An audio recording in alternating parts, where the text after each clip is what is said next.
Okay, I'm going to make this one quick. Here to talk about what happened yesterday. So, racing in Richmond. 4 races before the cutoff line.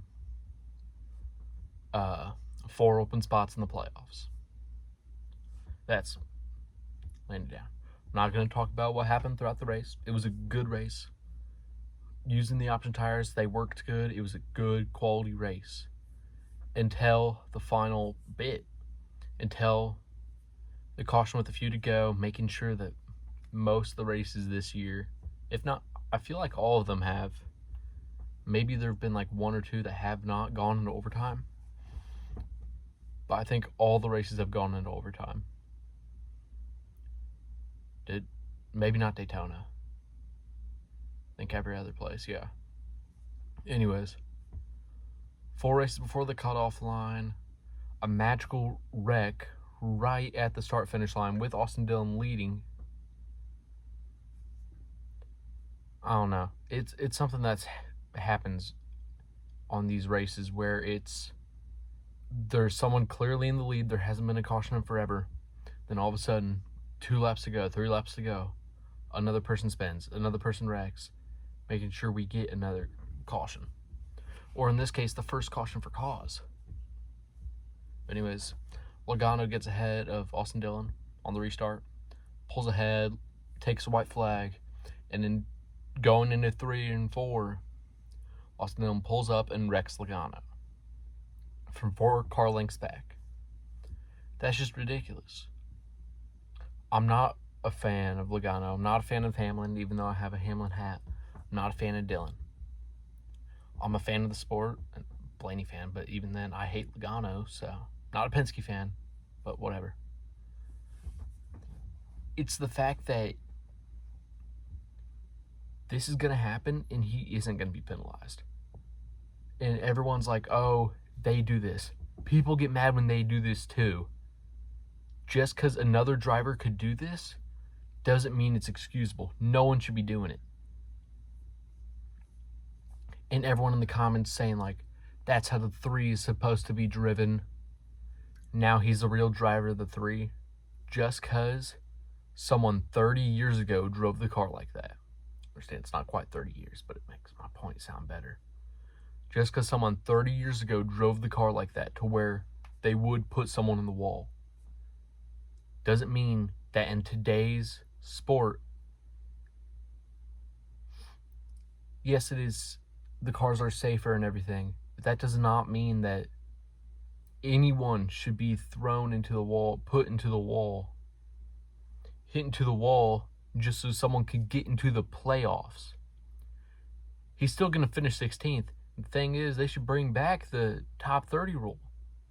Yes, the reason it's like that is that way someone could win like the Daytona 500 or Super Speedway race and still be able to make the playoffs.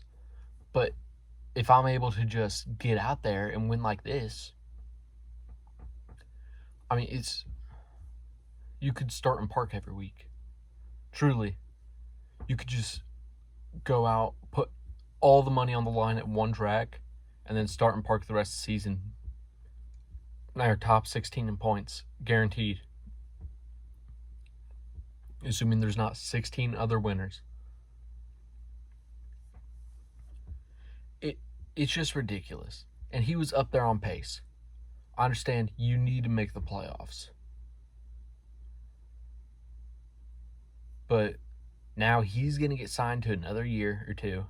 He's going to stay on that team for longer than people expected at this point. He's another winner this season that, he was up there on pace, but he isn't good enough to be winning. He might not even be good enough to be in the Cup Series. Which a lot of people have said about Suarez. I like Suarez, but he just isn't consistent enough. But all of Trackhouse hasn't been consistent enough this year. But he was consistent yesterday. Another driver is Cindric, who people thought that this might be one of his last years at Penske because of just a lack of consistency. And he can go out there and win. Sorry. It's just, It's ridiculous. And just because, I'm going to reiterate this,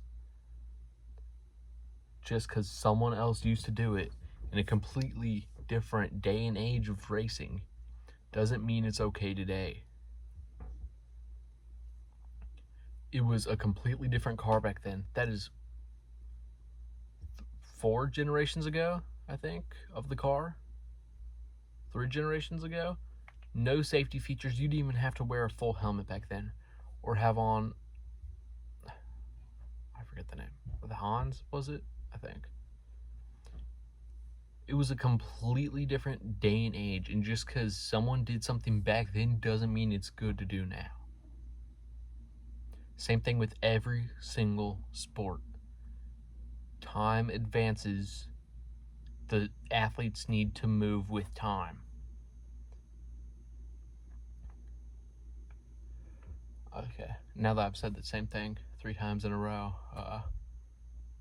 I think it was a good race overall. I think NASCAR wants their cautions. They want something to spicing it up.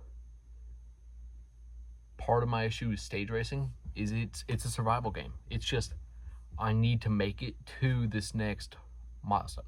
I need to make it to the stage break. I need to make it to this next caution. But now, it used to be, if you have a really terrible car, you're struggling, you're fighting to get to that next caution. Now it's, and you never knew when that was going to be. Now it's, you know when a caution's going to be, and now you can just settle in. You know how long it's going to be until a caution, at the very most.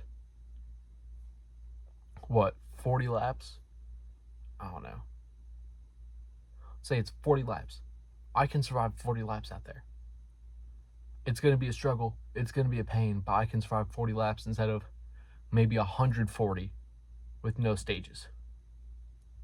That's just something. And then I'm probably going to have another video about this, but Gary Owen on his NASCAR Heat 5 championship career mode thingy, he has a version of the playoffs, which isn't quite the chase, which I think if you want to have a playoffs, bring back the chase, or at least put the chase name on it,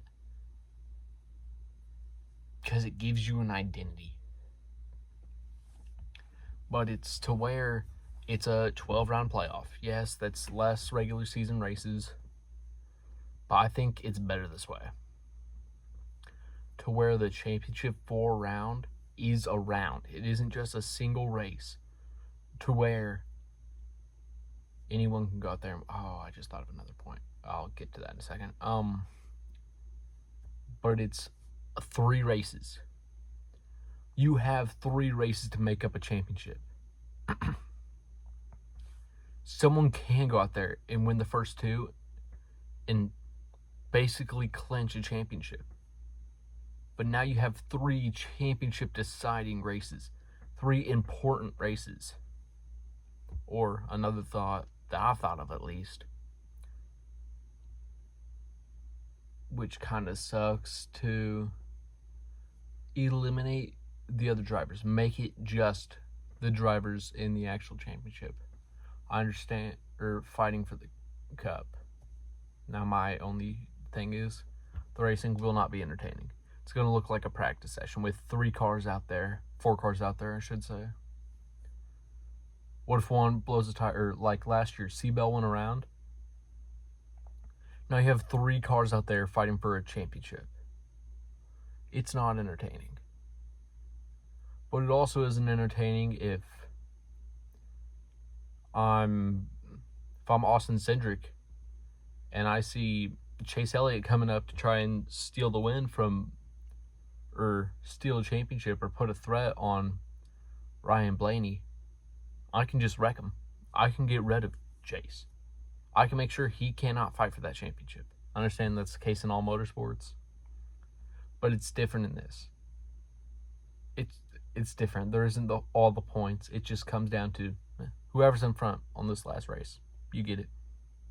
All this work, yeah, playoffs built up to it, all those playoff points don't matter anymore. It's who can survive the longest. And then my last point was someone who is 32nd in points can go out there, win a race, and now have a chance to fight for the championship, have a chance to get a championship logo on their jacket, and to go down in the record books because they won one race when they were 32nd in points.